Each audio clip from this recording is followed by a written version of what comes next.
अभी बच्चों की परेड देख करके यूँ लग रहा था जैसे प्री आरडीसी परेड का प्रोग्राम चल रहा हो। बहुत अच्छी इनकी परेड थी, तो इनके जो कोच हैं उनको भी मैं बधाई देता हूँ, और बच्चों ने अच्छी प्रैक्टिस कर रखी है। अगले प्रोग्राम तक इनकी प्रैक्टिस और अच्छी हो जाएगी, ऐसी मैं उम्मीद करता हूँ। सरफरोशी की तमन्ना अब हमारे दिल में है, देखना है जोर कितना बाजुए कातिल में है। अपन आज लंबी बात नहीं करेंगे, दो तीन विषय जिन पे बात करना चाहता हूं। पहला, जो स्टूडेंट्स यहां बैठे हैं, विजन बड़ा रखना है, उद्देश्य एम बड़ा रखना है। जब भी अपन कोई रिक्शा में यात्रा करते हैं, रिक्शा वाला ही नहीं पूछता कि तुम्हारे पास वजन कितना है, एक बैग है, दो बैग है या तीन बैग है। बस में यात्रा करते हैं तो बस वाला कंडक्टर भी ये नहीं पूछता कि तुम्हारे साथ सामान कितना है। ट्रेन में यात्रा करते हैं तो ट्रेन वाला भी ये नहीं पूछता कि आपके पास एक बैग है, चार बैग है। लेकिन जब अपन फ्लाइट में यात्रा करते हैं तब अपना सामान, लगेज भी चेक होता है और हैंड बैग भी चेक होता है और उसका वेट भी चेक होता है। जब मिशन बड़ा होता है, लक्ष्य से बड़ा होता है, जब आपको कई किलोमीटर दूर तक आसमान में जाना होता है, तो जो चीजें, जो वजन की जो चीजें होती हैं, वजनदार जो चीजें होती हैं, जिनका जीवन में कोई बहुत बड़ा महत्व नहीं होता, उन सब को अपन को छोड़ना होता है। और वो लक्ष्य अगर बना लोगे कि नेगेटिव चीजों को छोड़ देना है, फालतू की चीजों को छोड़ देना है और फिर अपन को आगे बढ़ना है, तो जिस तरह से एक एयरक्राफ्ट एकदम ऊंचाइयों को छूता है, उस हिसाब से अपन आगे निकल जाएंगे।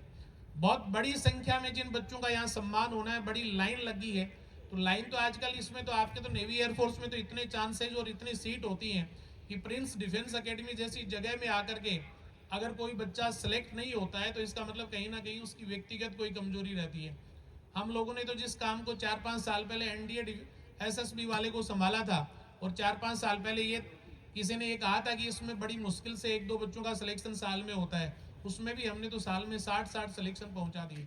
जो ब्रिगेडियर साहब, कर्नल साहब की एक लंबी चौड़ी जो टीम अपन ने वहां लगाई है, एक सेशन में पिछले एसएसबी में final recommend Prince NDA academy से, अकेले इंस्टीट्यूट से एक सत्र में 60 बच्चे सिलेक्ट हुए, जो एसएसबी में ये मान लो कि शायद पूरे देश का रिकॉर्ड हो सकता है कि किसी एक पर्टिकुलर सैनिक स्कूल से एक साल में 60 बच्चे हो जाए। तो इस उद्देश्य के साथ अगर अपन आगे बढ़ेंगे। दूसरा मैं कहना चाहूंगा, संगति का विशेष ध्यान रखना है।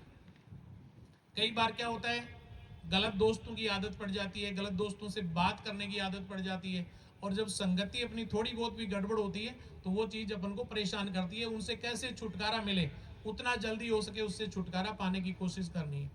जैसे अपन अगर कोई किसी गलत ट्रेन में चढ़ गए, तो अपन को पता चल गया कि अपन गलत ट्रेन में चढ़ गए, 10 किलोमीटर आ गए, तो अपना दायित्व क्या होता है कि सबसे पहले जो रेलवे स्टेशन आए उससे अपन उतर जाएं और अपने गंतव्य स्थान पे वापस चले जाएं। अदरवाइज अगर अपन लंबी दूरी तय कर लेंगे तो जिस जगह को अपन छोड़ करके आए हैं उस जगह में पहुंचने में अपना समय और धन ज्यादा व्यय हो जाएगा। इसलिए संगत का विशेष ध्यान रखना है। यहाँ तुम सब एकदम परफेक्ट मूड में आए हो, परफेक्ट तरीके से तुम यहाँ पढ़ने के लिए आए हुए हो, और इसीलिए ये जो तुम्हारे अग्रज हैं जिन्होंने सिलेक्शन पाया है, कोई यहाँ 1 साल पढ़ा है, कोई 2 साल पढ़ा है, कोई 3 साल पढ़ा है, तो आने वाले टाइम में एक लक्ष्य बना लो कि 2 महीने में, 3 महीने में या 6 महीने में या एक सेशन में मेरे को यहाँ से सिलेक्ट होकर के किस तरह से निकलना है। और ऐसा कर लोगे तो आराम से आप लक्ष्य हासिल कर लोगे। सबसे महत्वपूर्ण बात, पेशेंस, धैर्य की कैपेसिटी आजकल बच्चों की बहुत कम हो गई। पेशेंस पावर पहले बहुत होता था, इसलिए होता था एक एक परिवार में 4-4, 5-5, 6-6, 8-8 भाई बहन होते थे, और पूरे दिन उनका रिमांड चलता रहता था। कभी उनके चाचा ने थप्पड़ लगा दिया, कभी पापा ने लगा दिया, कभी मामा ने लगा दिया। अब कितने कितने हो गए, अब वो 8-8 की जगह कितने कितने भाई बहन हो गए, एक या दो, तीन तो कोई बिरले ही है, तीन तो, बाकी एक या दो। उसकी वजह से अपना पेशेंस पावर जो है अपन चारों तरफ देख ही नहीं पाते, धैर्य अपन अपना खोता जा रहा है, पेशेंस अपन में रहा ही नहीं। इसलिए पेशेंस पावर को हर हाल में अपन को बढ़ाना है। जैसे ट्रैफिक में कहीं गए, अपनी गाड़ी लेके गए, ट्रैफिक में फंसे हुए हैं, तो क्या कभी ऐसा देखा है कि अपना पेशेंस लूज हो जाए, अपन गाड़ी वहां छोड़ करके वापस घर लौट जाए? चाहे वो 3 घंटे लगे, चाहे 4 घंटे लगे, चाहे 8 घंटे लगे, जब तक ट्रैफिक नहीं खुलेगा अपन अपनी गाड़ी को वहां नहीं छोड़ेंगे, गाड़ी को लेकर के आगे बढ़ेंगे। वैसे ही जीवन में छोटी छोटी बातों पे, छोटे छोटे स्ट्रगल पे, छोटी छोटी प्रॉब्लम पे कभी भी हार नहीं माननी है, कभी भी क्विट नहीं करना है, उसका मुकाबला करना है और उससे पार पाने की अपनी कैपेसिटी को दिखाना है। कुछ बेटियों ने मेरे को पिछले एक मीटिंग में कहा था कि सर, जिस दिन प्रोग्राम होता है उस दिन स्पेशल डाइट होती है, लेकिन आप हमेशा ही हलवार, दिलजानी, रीनी में लगे रहते हो, इनमें हमें गुलाब जामुन नहीं खिलाते। तो क्या कैप्टन साहब आज गुलाब जामुन की व्यवस्था हुई है? तो गुलाब जामुन की हुई है। गर्ल्स को बताना चाहूंगा मैं, पीछे वाली जो हॉस्टल वाली गर्ल्स है ना, हाँ गुलाब जामुन बने आज। हाँ बॉयज को तो अपने आप ही हो गया समझना। हम आपकी हर केयरिंग के लिए, हर समस्या के लिए, हर समस्या का किस तरह से तुरंत समाधान हो, उसके लिए एक लंबी चौड़ी टीम, लंबी चौड़ी फौज आपके लिए हर टाइम खड़ी रहती है। हमें आपसे बस इतना सा चाहिए कि आप डिसिप्लिन में रह करके, सिस्टम में रह करके और अपने आप को एक अच्छा रिजल्ट साबित करने के हिसाब से यहाँ प्रूव करने हैं, अपने टीचर्स के सामने प्रूव करें, हम लोगों के सामने प्रूव करें और अपने पेरेंट्स के सामने प्रूव करें।